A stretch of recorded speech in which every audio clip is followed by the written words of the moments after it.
నమస్తే అండి, welcome to modern poet Madhuri's kitchen.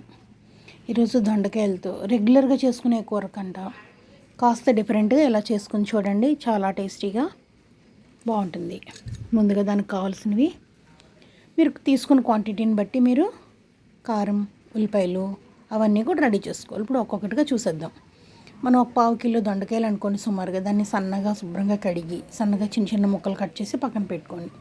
దానికి కావాల్సినవి 1/2 కిలోకి చెప్తున్నాను కొలతలు.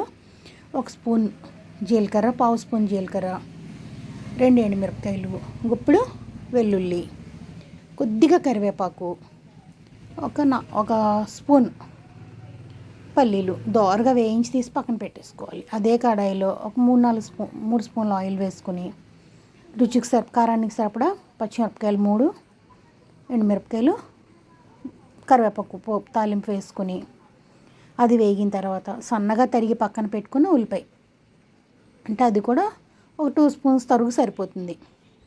ఇప్పుడు అల్లం వెల్లుల్లి అన్నీ వేసిన ఉల్లిపాయ పేస్ట్ ఉంటుంది కదా, అది 1 స్పూన్ ఉంటే వేసుకోండి, లేకపోతే స్కిప్ చేసుకోండి. నేను చిన్న ఫ్లేవర్ యాడ్ అవుతుంది కదా అని వేసాను, లేదంటే ఆనియన్స్ ఇంకాస్త ఎక్కువ వేసుకోండి అనమాట. బాగా వేగుతున్నాయి కదా, కొద్దిగా ఉప్పు, చిటికెడు పసుపు, రుచికి సరిపడా కారం చూసుకోండి, ఎక్కువ అవుతుందంటే లేదు, సరిపోతుందంటే సరిపోతుంది. నేను ఇంకొక 1/2 స్పూన్ కారం కూడా వేసుకున్నాను. ఉప్పు, పసుపు, కారం కూడా వేసుకుని లో ఫ్లేమ్లో బాగా వేగిన తర్వాత ముందుగా కడిగి సన్నగా తరిగి పక్కన పెట్టుకున్న దొండకాయ ముక్కలు కూడా వేసేసుకోవాలి.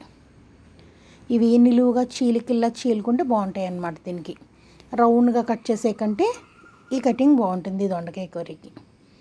ఇప్పుడు మనం కాస్త ఓపికగా లో ఫ్లేమ్లో మూత పెట్టి మగ్గించుకోవాలి, ఎలాంటి వాటర్ వేయొద్దు. ఇది ఫ్రై లాగా కూడా బాగుంటుంది. బాగా లో ఫ్లేమ్లో మూత పెట్టి మగ్గించుకుంటున్నాం కదా. ముందుగా మనం దీనికోసం చేసుకున్న మసాలా ఏంటి, 1/2 స్పూన్ జీలకర్ర, 2 ఎండుమిరపకాయలు, గుప్పెడు వెల్లుల్లి రెబ్బలు, ఇంకొక స్పూన్ అంటే ఇంకొక గుప్పెడు పల్లీలు, అవి వేసి మెత్తగా పౌడర్ కొట్టుకుని ఉంచుకున్న పేస్ట్ వేసేసుకుని బాగా మగ్గిపోయింది అనుకున్నప్పుడే స్టవ్ ఆఫ్ చేసి వేయండి. లో ఫ్లేమ్లో స్టవ్ ఆఫ్ చేసేసి వేసాం కదా. ఇప్పుడు చూడండి, మొత్తం కలిసేలా కలిపేసుకుని బాగా నచ్చిన వాళ్ళైతే దీంట్లో 1 స్పూన్ నువ్వులను జల్లుకొని పైన సూపర్గా ఉంటుంది. దొండకాయ వెల్లుల్లి కారం కూర.